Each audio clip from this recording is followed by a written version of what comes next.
We have, you listening, me, you, all of us, have been the victims of a 10-year campaign of biological, psychological, chemical, and propaganda warfare, the likes of which our species has never seen. They have poisoned our water, they have poisoned our food, they have poisoned our entertainment, they have tried to manipulate us through every single means they have available to themselves at a military-industrial scale. Everyone's a victim!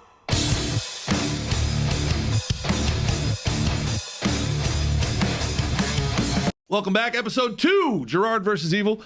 It's your boy Gerard Michaels here on a wonderful Friday evening. Gonna drop in at the Sad Man Comedy Cafe in Boca Raton in just 1 hour, people, but we're gonna get this podcast in first.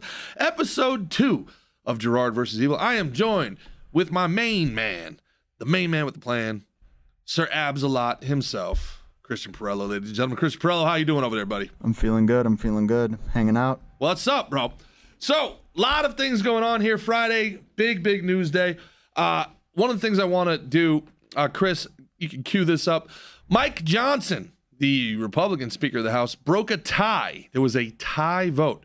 First thing in probably 4 years that Republicans and Democrats actually crossed over their party lines and voted their conscience on.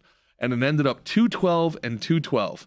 And then the Republican Speaker of the House broke the tie and voted in favor of warrantless searches. That's right, gave the FBI, the IRS, the CIA, all of the government the power to tap your phones, to search you, to seize you. Everything that's protected by the Fourth Amendment of the Constitution no longer exists, according to Congress. Welcome to Gerard versus Evil. Our evil son of a bitch of the day is Speaker Johnson, the turncoat himself, the traitor. Just proving to us once again that if you don't harvest politicians from time to time, they ruin the whole crop. So, what's harvesting a politician mean? So anyway, it's a pretty remarkable thing. Another thing, Rand Paul, if you can look it up there, it's on, it's all over TikTok, which we can use without getting a strike. Rand Paul went through some of the pork that's in this bill, and it's outrageous. It's unbelievable. $2 billion worth of just absolute nonsense.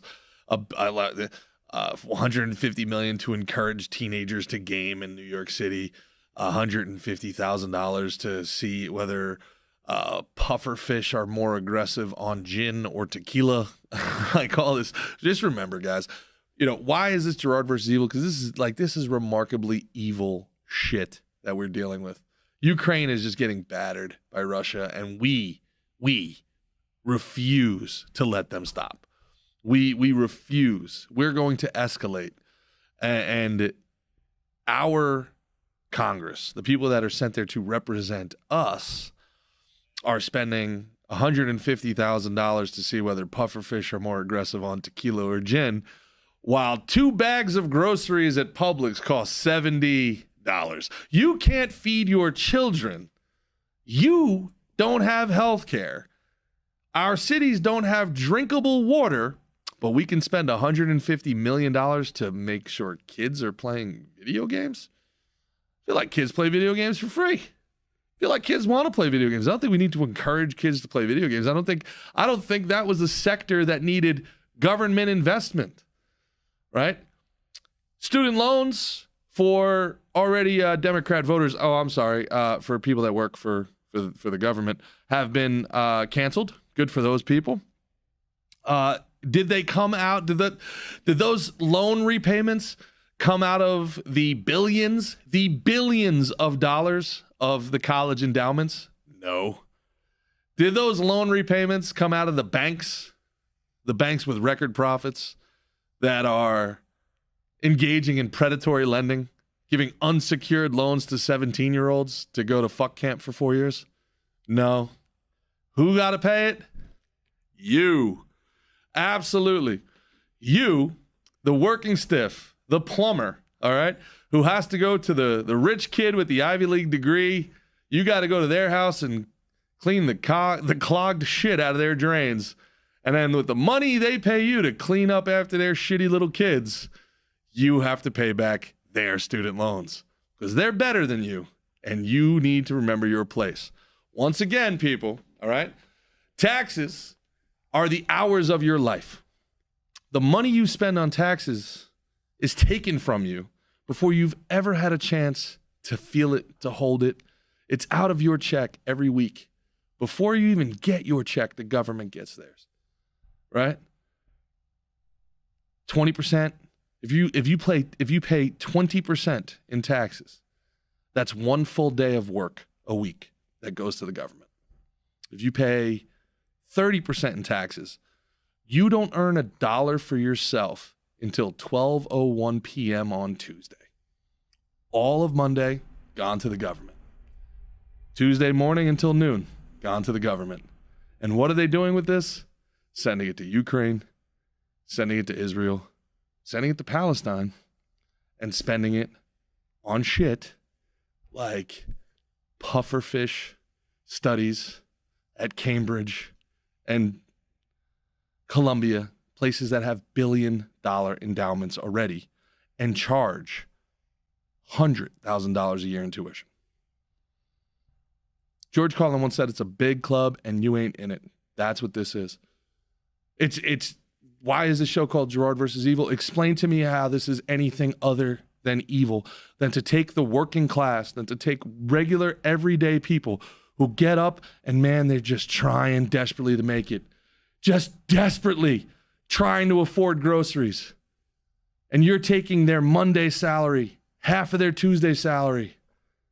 And what are you doing with it? You're giving it to your cronies. You're giving it to your buddies. You're giving it to defense contractors. You're giving it to colleges that are then overcharging students for degrees they don't need. And then you're getting people to pay back the debt, the loans, because they can't afford to pay the student loans because those college degrees are worthless. There's never been a scam like this in the world. This is a full-time, all-encompassing scam. It's unsustainable.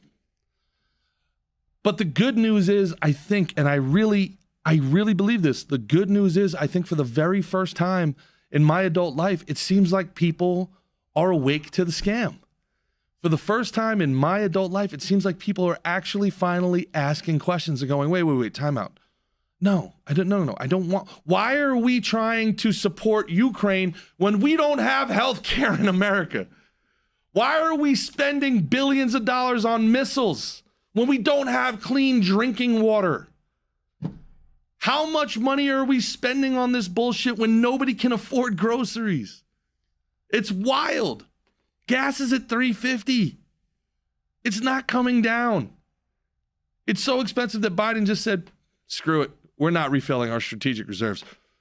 So in a time when we're trying to start wars all over the world, we don't want to make sure we have enough oil reserves in case someone wants to start one here. Cool. Sounds good. Remember there was a giant super tanker cargo ship that lost power and somehow drove directly into a stanchion and knocked down a bridge? That seems like it was a year ago. No more news about that. No follow-ups? No follow-ups on that? That's not in the news every day, trying to figure out how that happened.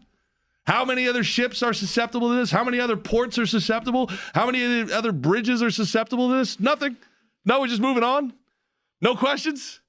All I know is that it definitely wasn't terrorism. That's all I know. It definitely was just that the ship lost power and made a hard right turn directly into the one part of the bridge that would knock it down. Don't ask any questions. They said 15 minutes after it happened and it wasn't terror. And there's been no follow-up. We just 100% on that. No questions. No journalist wants to ask any questions. We don't have the money for that. we got to spend more money.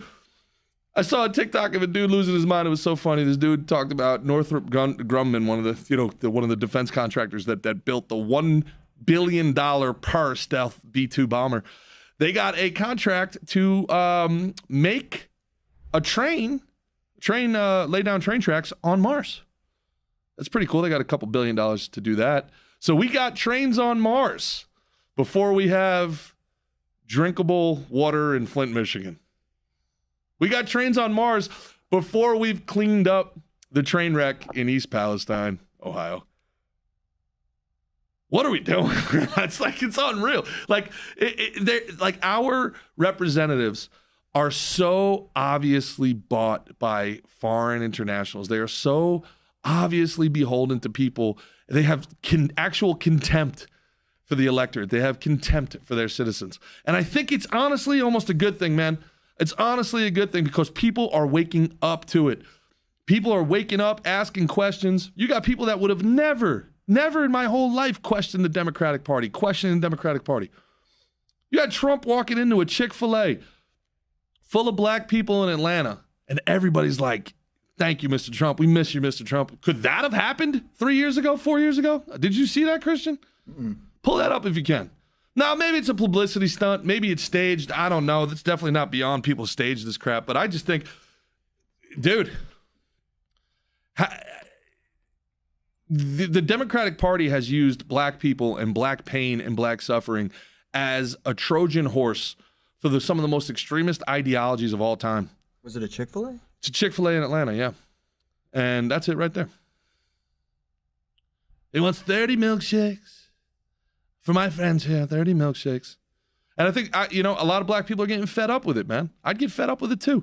You're sitting here with the Democratic Party trying to tell you that, voter ID is racist. Like how dumb do they think people are?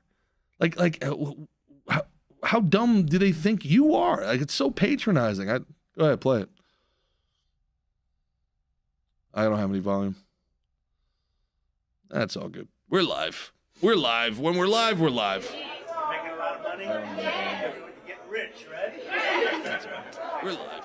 We're live. Oh, now I heard me. We're definitely on a delay.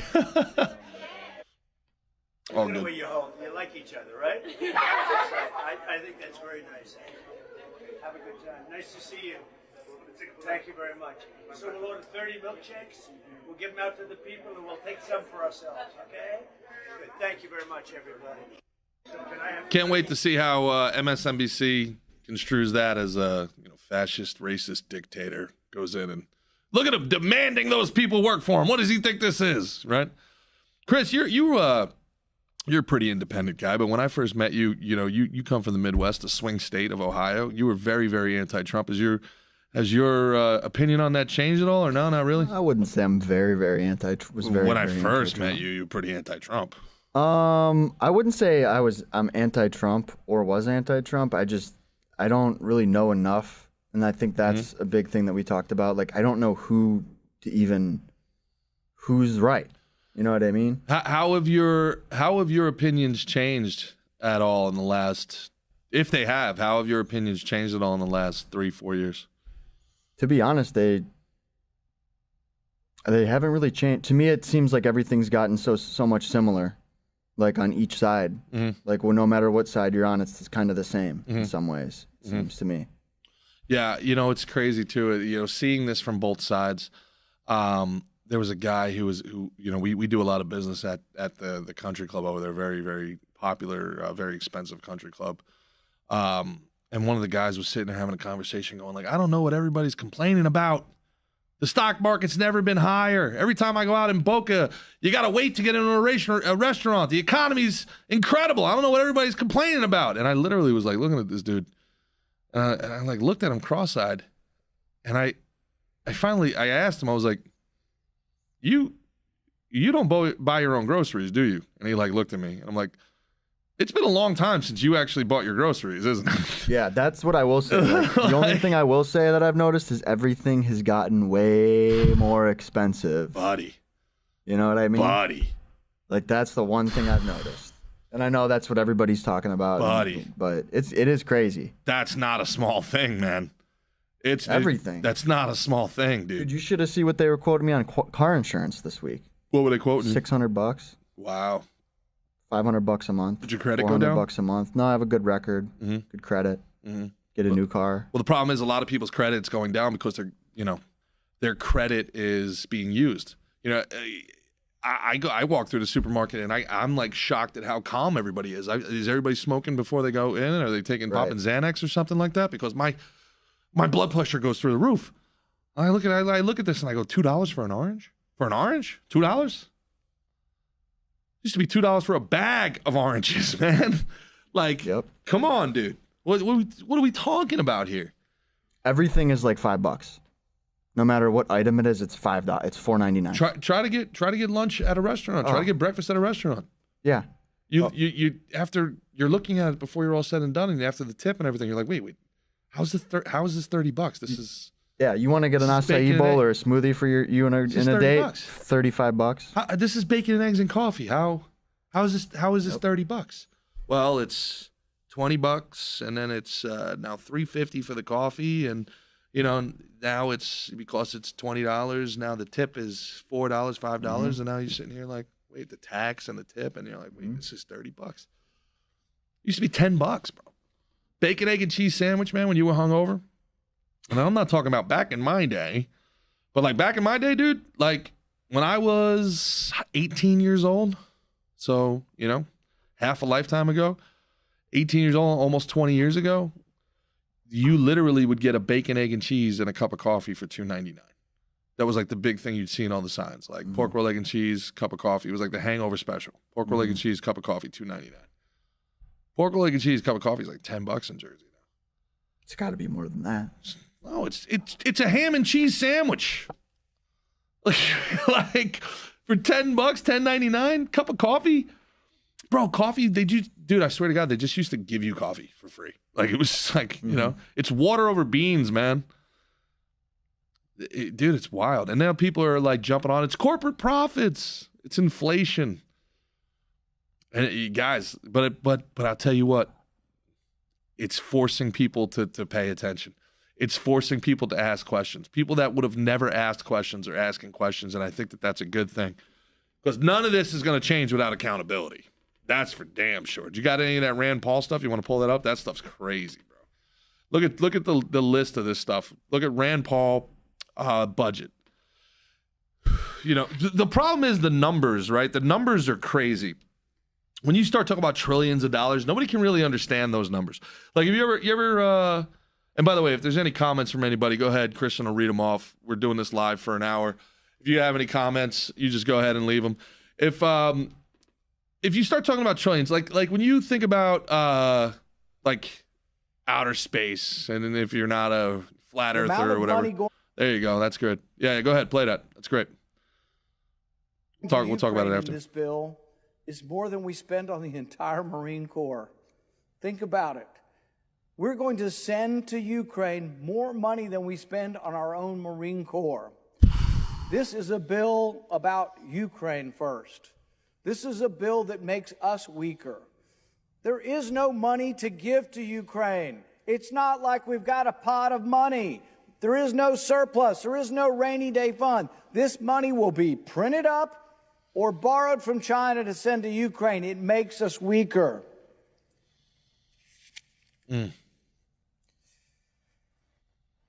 Once the border bill failed and they decided that this wasn't really about the border, that this was about Ukraine's border. It was never about the border. The American firsters plowed on, but with a more intellectually honest proposal.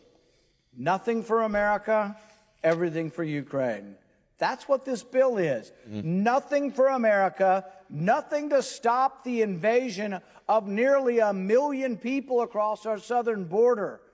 They offered a border bill that would have said, well, if we have an emergency, the emergency's already happened. Yeah. Nearly 1 million people came in the last 2 months. That is the emergency. Here, you can cut that. Look at the other one where he talks about. Look up the other one where he talks about all of the waste and the pork, PORK, in this new bill, and he reads it out, and it's just so embarrassing. It's just corruption at a level that is like you have to not care. The funniest thing about this is that the government got rid of the mob, but kept all the mob tactics. The government got rid of the mob and just stepped into what they were doing. Like when Rudy Giuliani got rid of the mob in New York, there was something that they called the mob tax, and the mob, they thought, drove prices up 30% on everything in New York City. 30%. The mob had their fingers in so many different things, from sanitation to the restaurants, to construction. You couldn't do anything in New York without the mob getting a piece of it. And the mob was probably getting pieces on both ends. So they thought prices in New York went up 30% because of the mob tax. What do you think government does? What do you think government does to prices? Look up the cost of college before student loans, Christian, if you can. I don't have my phone. It's obviously going live over there on TikTok. What's up, everybody on TikTok? I appreciate you guys going live. I see there's a bunch of comments. I can't see them. It's too far away. Christian will handle any comments that come through, and we'll get them up there. If there's any comments, we can feel free to talk about them. Anybody, if there's anybody, Chris, just blurt it out anytime I'm talking. I actually got a few good ones. Go ahead. Careful not preach, and then careful now, don't go missing. Yeah, I don't have any information on any politicians who have any money owning Haiti, and I'm not suicidal anymore. That was Claire Sheridan, and then we got Cornelius. What up, Claire? Love you. Hope you're doing well. Cornelius Walrus. Thank you guys for being here and sharing some of the shocking parts of America. Appreciate you, Cornelius. Thanks for tuning in, man. Yeah, so wildness, right? Like, if you can, look up the price. So the Community Reinvestment Act is Jimmy Carter, 1978. Like everything government does, it probably had good intentions. And then also, like everything government does, it went to shit almost immediately. The Community Reinvestment Act was a way that tried to get people into college that were either being denied or were trying to get into colleges but were from marginalized, quote unquote, communities, and they couldn't get the financing. So the banks wouldn't give them the money to go to college because they were kids. They had nothing to put up against. So like, what happens if you don't pay back your loans? I can't take anything. You don't have anything, so I can't give you the loan. All right. So what the government did is the government said, look, we need to have more engineers. We need to have more doctors. We need to have more people going to college because we need to advance into this new digital technological world. So we need the best and our brightest not going into the trades. We can't have 160 IQs as electricians. We need them as doctors and engineers so that boats don't go into bridges. So what we'll do is the government will secure, all right, any dollar, anything that goes towards education. You don't need the student to have an asset backing the loan. The government will back the loan. Sally Mae was born. And then from that, very greedy people and very smart people immediately realized, oh, so we can charge whatever we want. Theoretically, right? We could charge $1 million a semester and the government will back it. Yeah.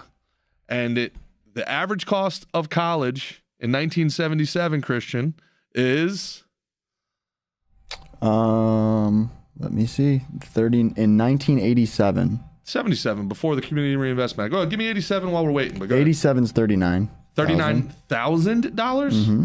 The average 4-year cost or 1 year?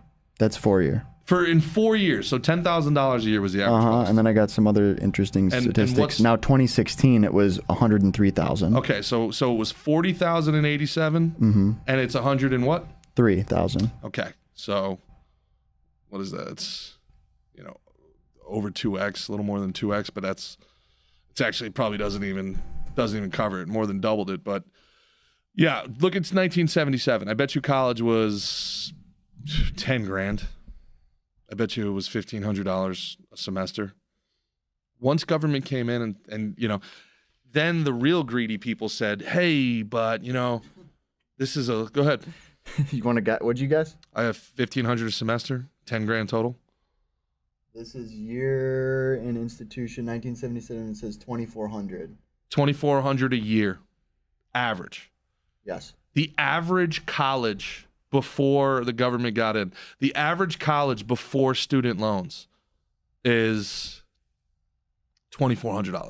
That's with room and board. With room and board. Now, tuition required from in-state for public institution is $1,300. $1,300? Right. Yes, right. Sir. 1977. 1977. 78. The average tuition was $1,300. What is it today? Today? Yeah.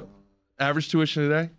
So before student loans, which, remember, We're subsidized. Now you got to understand what college is, all right? College is the progressive wet dream. College is the soft roll of communism, all right? College never has to provide anything. College doesn't have to provide anything of value. They don't have to compete in the marketplace, all right? They could just charge whatever they want, keep charging more. They charge you tuition while they're taking your parents' money to subsidize their land. It's a state school.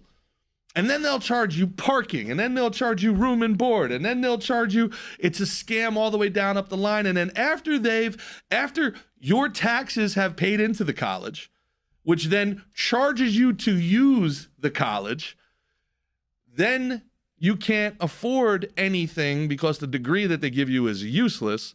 So then your taxes will once again pay for the student loans of the people that you're not. Okay, so people that don't go to college, if you don't go to college, you have to pay for the college to exist through your taxes.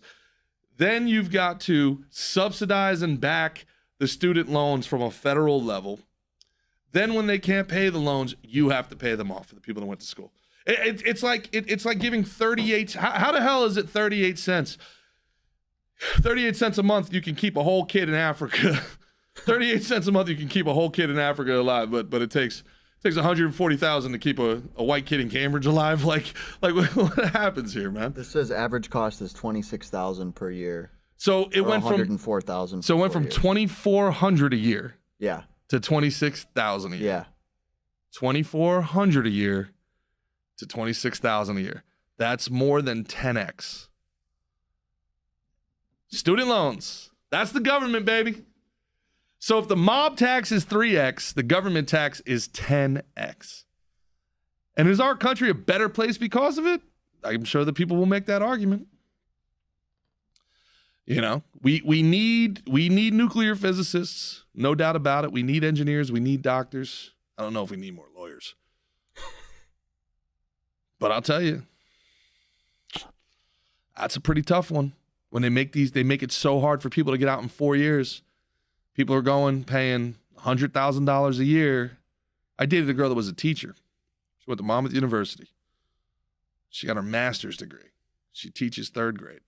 Now, she's a phenomenal teacher. I believe she was Teacher of the Year. But she racked up $110,000 in debt to work a $40,000 a year job. You know, we did the math one day. She was really upset. We did the math one day. Is if she had just worked like a $15 an hour retail job at the mall, you know how many years it would be until she broke even? I don't even want to know. 15 years.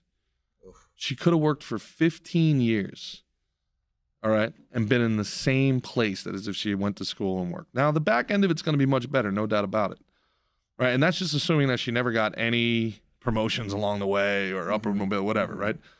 But man, did they sell our generation, your generation, a fucking bill of goods, boy. Oh, they sure did. But luckily, I was dumb enough to miss out on that. But so now imagine you sitting here working your ass off like you do, working 2 jobs, living on your own at your age, and now your buddies went to school, fucked around, got high, and now you've got to pay their bills. How does that make you feel? not great. It's not great, man. That's one of the reasons why I didn't want to go to school, because that number scared the fuck out of me. And everybody goes, "Oh, you'll get it back when you get, But it's like, dude, if you're $100,000 in debt, yeah, that's fucking.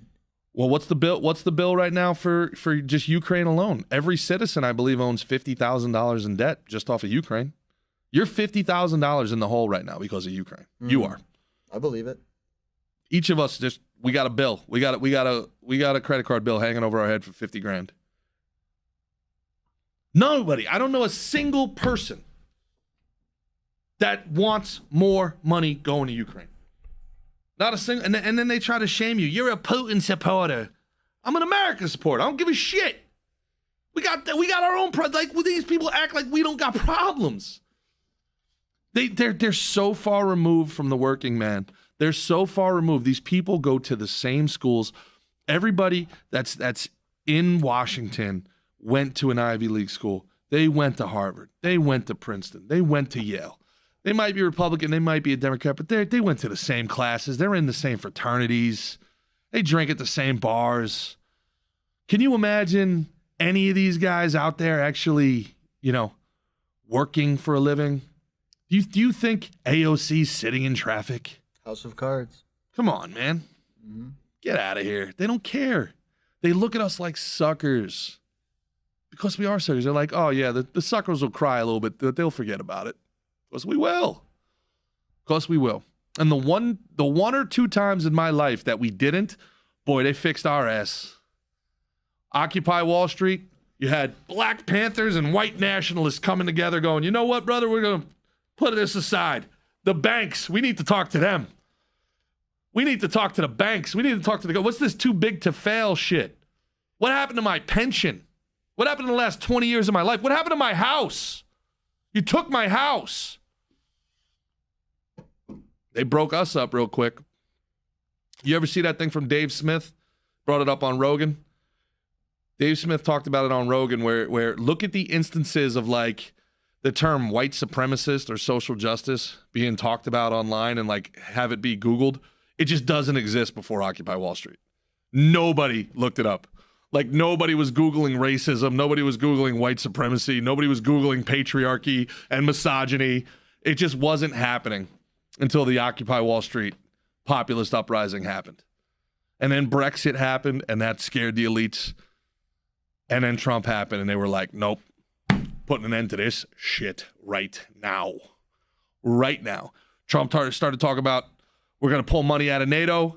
He pulled money out of the Paris Accords. He pulled money out of the WHO. They said, whoa, whoa, whoa, whoa, whoa, whoa, whoa, whoa, whoa. You can't fuck with our money. We don't care if you're a Republican or a Democrat. Don't fuck with the money. Dick Cheney, the most evil person, the person that, he's a war criminal. We marched against him. Republican. Team Biden, all the way. McCain's daughter, Cheney's daughter, Bolton. Bolton says he's writing in Cheney for president. This guy's a monster. We all agreed on that. But now he's Team Biden, and everybody's, he's a good guy, this Cheney. Oh, he's okay. Guy's okay. There's a whole movie Democrats made about him called Vice. It's one of the most well-done hit pieces of all time. It's not unbiased, and it's not a documentary. It's a hit piece, probably a deserved one by Dick Cheney, who's now okay. You think the movie's pretty accurate? Cheney? I think it's biased. But it probably captures the worst aspects of him. I mean, look, it all depends on what your actual, like, if you believe in, if you believe that might makes right, you believe in Dick Cheney. If you believe like the way to you know who Dick Cheney is? Have you ever seen A Few Good Men? I have not. Oh, Dick Cheney is like the political equivalent of Jack Nicholson's character in A Few Good Men. Yeah, I know Colonel Jessup. Yeah. You Can't Handle the Truth. Yeah. Is that the movie? In deep down in places you don't talk about at parties, you need people like me. You want people like me. You need me on that wall. You want me on. Who's gonna protect you from the Cubans? You, Lieutenant Weinberg. No, you need me. And that's who Dick Cheney sees him as. Dick Cheney and these guys, these neocons, or now they call them, the neoliberals, the neocons. They see themselves as like making the tough decisions for the greater good. You don't, the population just doesn't know what it's like. There's one quote that Nicholson makes, and he goes, "Shit, just pull it up. It's one of the most brilliant moments in movie history. If you can pull it up, not on YouTube." Well, he says, "How dare you sleep under the blanket of security that I provide you, and then question the way in which I provide it?" There's a lot of, now that at least is an honest perspective. That at least is a perspective that we can say, all right, there's some merit and some debate to this. As much as I may detest it as an anti-war person, it's odd that I'm anti-war, but I'm not non-aggression.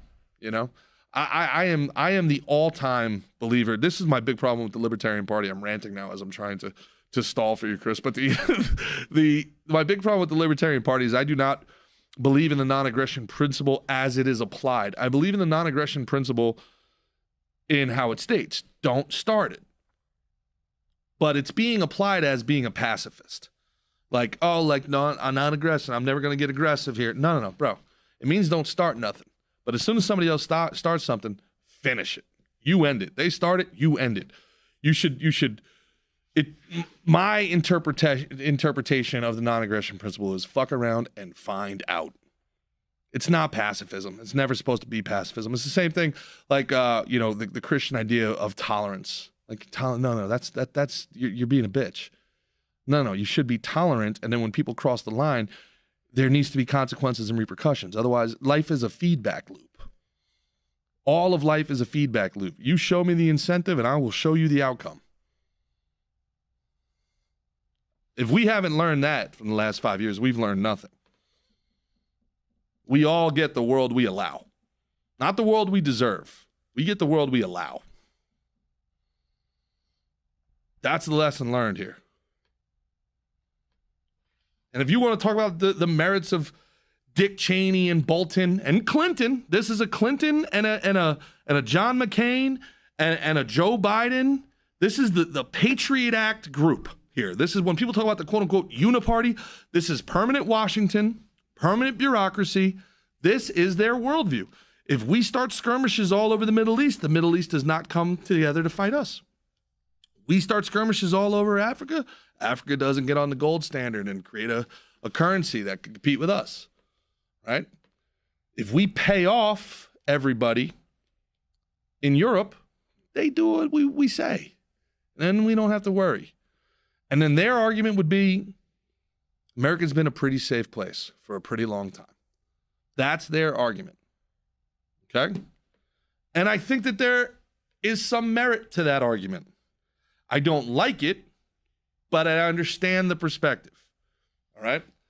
The problem with that becomes you have to create the disease to sell your cure. Fascinating to me that terrorism went away for 8 years. And then all of a sudden it was back. It was back for a minute. If you remember correctly, it was back for a minute. They were like, Syria is going to do something. And then when they realized, man, we went way too heavy in this, like, brown people are demigods and can't ever do anything wrong. So, like, nobody wants us in Afghanistan or Syria anymore. And then as soon as they realized that, we were in Ukraine. Afghanistan became Ukraine. It's like, oh, hey, these are white people fighting and dying. Everybody's okay with that, right? Is that too cynical? Maybe. Is there a possibility that correlation is not causation? Perhaps. But it was pretty wild how quickly we got out of Afghanistan and how fast we got into Ukraine. Pretty wild after Trump spent 4 years talking about NATO exists exactly for what? What reason? The Cold War's over. Why do we need NATO? And why are we the only person paying into it? World police. Worse, it seems like we're not the world police. It seems like we're the world's collection agency. We're the world's bagmen. The IMF says, hey, these guys aren't paying up. Oh, yeah? What's the IMF? International Monetary Fund. Now we're getting deep down the rabbit hole, brother. But pull it up. You got Jessup? Hey, Chris, don't wait for me. Just go ahead and pull it up. I think this is the scene. I'll keep talking until Okay. Yeah. Oh, Tom Cruise. Look at the young Tom Cruise there. I'll answer the question. Oh, this is it right here. You want answers? I think I'm entitled. You want answers? I want the truth. You can't handle the truth. This is Dick Cheney right Son, here. we live in a world that has walls, and those walls have to be guarded by men with guns. Who's gonna do it? You, Lieutenant Weinberg. What? I have a greater responsibility than you can possibly fathom. You weep for Santiago and you curse the Marines. You have that luxury. You have the luxury of not knowing what I know. That Santiago's death, while tragic, probably saved lives. And my existence, while grotesque and incomprehensible to you, saves lives. You don't want the truth because deep down in places you don't talk about at parties, you want me on that wall. You need me on that wall. We use words like honor, code, loyalty. We use these words as the backbone of a life spent defending something. You use them as a punchline. I have neither the time nor the inclination to explain myself to a man who rises and sleeps under the blanket of the very freedom that I provide, and then questions the manner in which I provide it. I would rather you just said thank you and went on your way. Otherwise, I suggest you pick up a weapon and stand a post. Either way, I don't give a damn what you think you are entitled to. Did you order the code red? I did the job. Did you order the code red? You're goddamn right I did. Cut it. One of the most powerful scenes in cinema history. Absolute, just a masterpiece by Jack Nicholson right there. Just an absolute masterpiece. Demi Moore looking hot as ever in that movie. What a phenomenal movie that is, A Few Good Men. Is that Sorkin? I think Aaron Sorkin wrote that. Man, just a masterpiece. But what is that, 1994, 1995? How? 1992. 1992. How does that monologue match up to the way our government military-industrial complex acts today?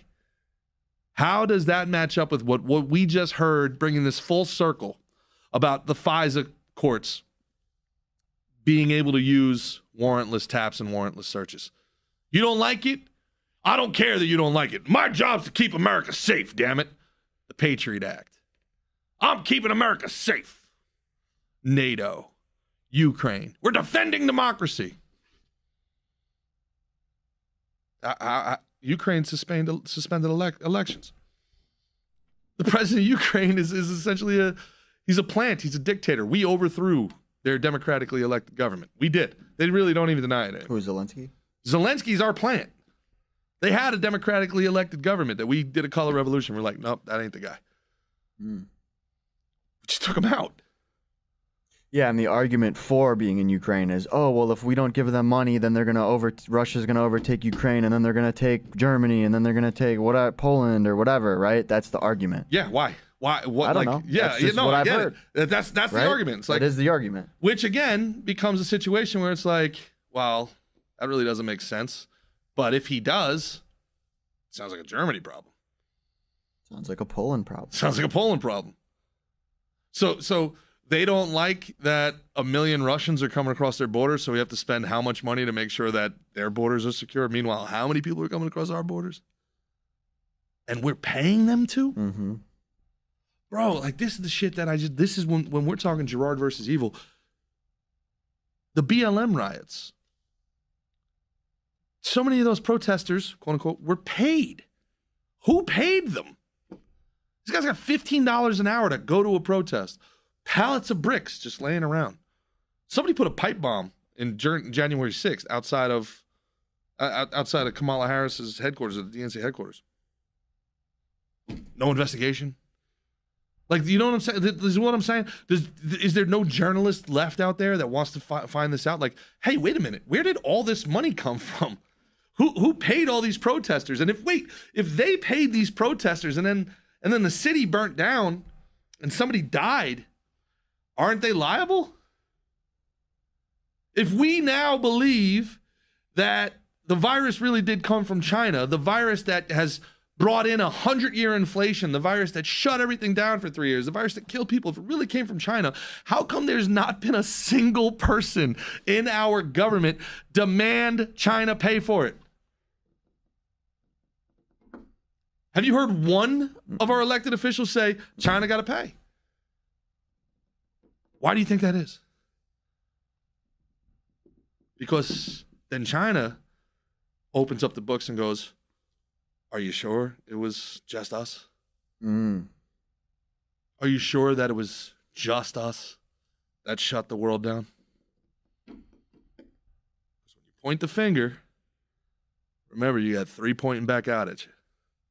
Point one out, 3 pointing at you. Oh yeah. Yeah, the virus escaped from Wuhan. Who paid for the virus to be in Wuhan? Who was funding that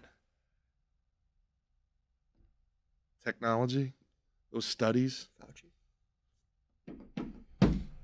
All I know is that you're not allowed to ask these questions. These questions get you kicked off of social media. These questions get you kicked off of TikTok. Oh, look. TikTok ended. The TikTok live. Look, I swear to God, get up. Look, the TikTok live stream ended. Did it end right there, though? Look at it. Right then, when you Look at it.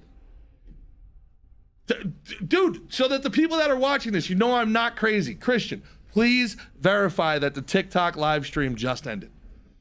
It has ended.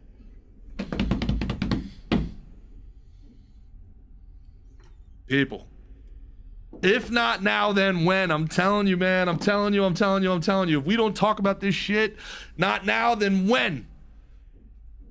Pull up a quote. We're going to finish this on this because, I know we're getting close to the end. Obviously, if there's any comments, feel free to talk about them, Chris. But pull up a quote. And Alexander Solzhenitsyn, I want to read this quote. The Gulag Archipelago is probably the most formative book in my life. Like one of those memes, it's like, man, what radicalized you? And I sit here looking at people like, how are you not radicalized? I sit here and I'm like, how are you not? What is the quote? The quote is, we simply did not love freedom enough. And the Gulag Archipelago is just, it's a life-changing book.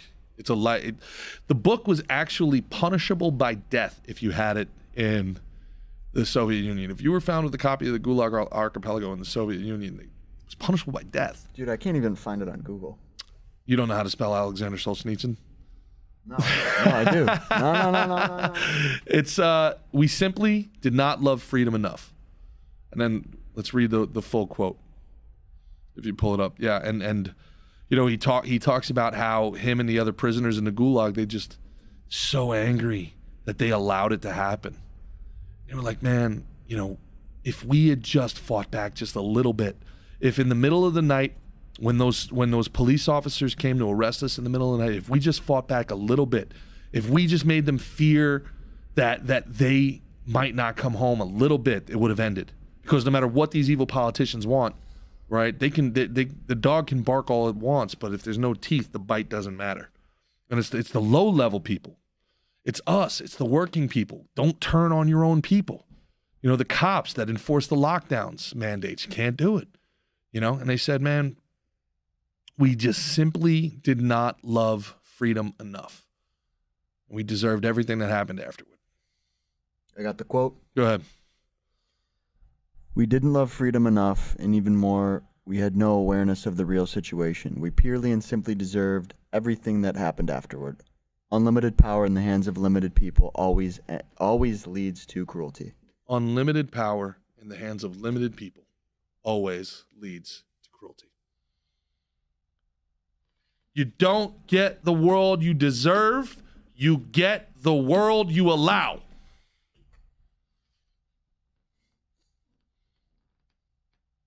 Leave y'all on that. I love you. A lot of fun stuff that's coming up soon. Now, why do I keep going back and forth? Like I know I confuse people online because they come and they're like, man, you seem like you're always in a good mood, but you're always bitching about shit. Because look, man, I don't want to talk about this stuff. I want the world to be better. I want to talk about the baseball season starting up and Juan Soto being the perfect Yankee. I want to talk about the Rangers kicking ass in the NHL. I want to talk about UFC 300 coming up and my boy Mickey having a fight in UFC 302. I want to talk about, I would love to talk about movies, but they don't make good movies anymore. That Fallout series, just the woke stuff just destroyed art. Woke destroyed art. Fallout's out now? Oh, yeah. Is it out? It's out, yeah. And it's bad? It's everything you think it's going to be. It looked so cool in the trailer. And it's one of my favorite games of all time. Yeah, it's a sick game. New Vegas. Fallout 3. Yeah. Yeah, man. There, J Trooper said, love that quote. Keep up the great work, Gerard. Appreciate you, J Trooper. Appreciate you, brother. Thanks for tuning in. Yeah, so I don't want to talk about this shit. I hate this shit. This is a necessity. I'm telling you, guys, we have a cancer in our body politic. You can't ignore cancer. You don't fight cancer and just to be able to keep fighting cancer forever. You want to heal. You want to get better so you can do the things you want to do in life so you can live. right? This is a cancer in our body politic, and we can't ignore it. If you ignore it, it kills you. All right? You can't negotiate with cancer. You can't wait it out. Cancer's not a phase you can outgrow. Cancer has to be addressed. And that's what this is. I don't want to talk about this shit. I hate this shit. I want to talk about life. I want to talk about the life worth living. I look at the young kids, man, and my friends having kids, and I'm like, man, we gotta do it so that we gotta deal with it so that they don't have to deal with it. You look at these little kids out there playing baseball, just out there smiling, having fun, and we're like, man, we gotta deal with this so that they don't gotta deal with it. How are we gonna sit here at 60 years old and we're gonna look at these kids can't afford rent, can't afford food? They're gonna look at us like, how did you let this happen? And we're gonna say, well, I didn't want to get canceled on social media. you know, we're gonna look at the next generation. We're gonna look at the 21-year-old kid and go, man, how am I supposed to live? And we're, I didn't want the liberal white girls to not like me at the bar, you know, like I wanted to impress the blue-haired girls. That's a very noble reason, though. It's a noble reason. That's a great reason. You know, hey, look, she had 2-inch holes in her ears, and like, you know, I was kind of into it, you know. So yeah, you know. Cornelius Walrus said, "Thanks for keeping the conversation alive, guys." Yeah. But we got to have fun with it. And to the people listening to this, we got to have fun with it. We got to remember, too, it can't always be doom and gloom. We can't just black pill people to death. You know, it's got to be fun, too. You know, there has to be. We can't forget our why. You know, we can't forget our why. There's a why that we're doing this shit. There's a why. You know, if one, it's that we don't feel crazy. We talk to each other and we're like, man, I see it, too. Because sometimes you really can. You can get gaslit to death. Some of these people will look you dead in their face and be like, the vaccine was never mandated. Nobody was ever forced to get it. And you'll be like, wait, what? Were you forced? Were you going to go to prison? That's my favorite thing now, too, is how they quantify your victimhood. You know, I did the thing where I posted how much my groceries were, and I had this dude be like, did you have to wait 5 to 7 hours in a bread line? Were you able to afford it? Did you have to work at a work camp to eat? And I'm sitting here like, you bootlicking you neutered dog. Good boy. I hope your Fed saw that. I hope the Fed was like, that's a good boy. Well, plus there's always another level of poverty. Like there's always another level of like, quantifying victimhood is take it down to the most gaslighting thing you can do. That is what the abuser does, right? Like somebody comes up and punches you in the face, and then you're like, bro, this dude just punched me in the face. Does somebody go, yeah, but did he shoot you? Right. Are you still breathing? Are you bleeding to death? Well, he was a featherweight. He wasn't a heavyweight. Like, what? Yeah. No. Yeah. So That's a bad argument. So because I didn't die, I could then I'm a bitch for no. If you allow abuse, you're a bitch. If you don't stand up for yourself, you're a bitch. Not if you say, hey, look, call me crazy, I don't think 2 bags of groceries should cost $70. You listed what you were getting. You weren't getting like crazy shit. I didn't even get meat. You got like one, maybe, what'd you get? One meat thing or no? I didn't get any meat. Any meat, okay. None. The most expensive thing I got was probably, I did get a cauliflower pizza. That was a little expensive, and I got gluten-free I got gluten-free English muffins. So yeah, that was expensive. Vegan, G? What are you doing? I gotta tell you though, the gluten-free thing, there might be something to that. There might be. Yep. There might be something to that, man. I agree. I've tried to do, because my buddy Nick Angarano was like celiac, first guy I ever met that was celiac, and he was trying to get me to go gluten-free way back in the day, and I tried the food, and it was horrible. It was so bad. Still not the best, but it's gotten so much better. A lot better. So hey, look, I tried the gluten-free pizza, this gluten-free nuggets, that, and then I'm like, it's BS, whatever. I'll just eat regular. And I got to tell you, I felt the difference. Like, I legitimately felt a difference going from non-gluten carbs to gluten, and I was like, whoa. Yeah, it messes with your digestion, dude. And I'll break out. Like I'll break out if I eat a lot of wheat. Yeah. Mm-hmm. Well, Robert Kennedy pretty much described that you really don't have a gluten intolerance. What you have is you're being poisoned. It's the like the pesticides, glyphosate, yeah, yeah. that they're putting on it. He talked about late harvest versus early harvest. Yeah. You know, so Yeah. like they can put the pesticides on corn, but then it takes corn a couple months to grow and the rains wash them off. But the wheat, the pesticides go on, the wheat gets harvested. And then there's something about the purification process and like I will say the preservatives that they put into it. I have shout out Candace. She told me to try organic wheat, organic sourdough, and I haven't had as bad of effects with it because I love sourdough. Candace Hard to give up. is brilliant. Yeah, she's like, well, it could Candace be the, knows it could her be the stuff, Roundup in there. Try organic. Seems like it helped. Really? Remarkable, man. That's one that the, you know, back in the day, the liberals had right. It's so funny, man. The things that the liberals had right, the quote unquote liberals, the left, the Democrats had right in like the year 2000, 2005. They're all things that like the Democrat Party's against now. Like, you know, the liberals in 2000, 2005 were so anti-war. Now they're the ones that are like, oh, you don't have a Ukraine flag in your bio. You like Putin. I'm just sitting here. My head is spinning. You know, and I guess that's It's switched. It just switches. It switched. Switches every time. And I'll tell you, man, Crazy. and this is the truth, and this is why I feel, you know, as negative as I can sound sometimes, I feel so positive because we have been, and I say this with zero hyperbole, and I say this with 100% truth. I believe this to the depth of my being. We have, you listening, me, you, all of us, have been the victims of a 10-year campaign of biological, psychological, chemical, and propaganda warfare, the likes of which our species has never seen.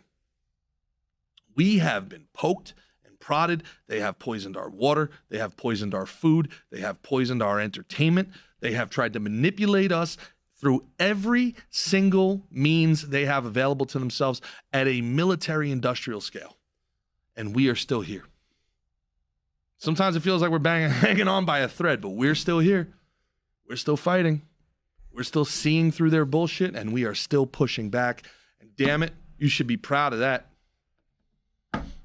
You should be. They've somehow figured out a great way to come after you, to have you under financial warfare, to have you under psychological warfare, constantly under some sort of attack, constantly under some sort of manipulation. But also make it seem like, hey, what are you complaining about? The stock market's great. What are you like, so somehow you can never push back. They figured out this bizarro Overton window where they can abuse you and you'll seem like a bitch for calling out the abuse. Kind of brilliant. It's a little bit, you know, fifth generation warfare, Robert Malone. You guys should check that out. But you're surviving, and a lot more people are opening their eyes, which means not only are you surviving, you're winning. Don't take that foot off the gas now. Absolutely. Keep having fun. Keep smiling. Keep having interactions. Keep growing yourself. Keep getting better. Make yourself more independent. Make yourself more free. Stand up for yourself. Do not be a low-hanging fruit. The future is bright, and you're a big reason why. I'm Gerard. That's Christian. This is Gerard versus Evil, and we'll start doing this thing once a week, probably starting next week. We'll see you next time. I love y'all. Peace.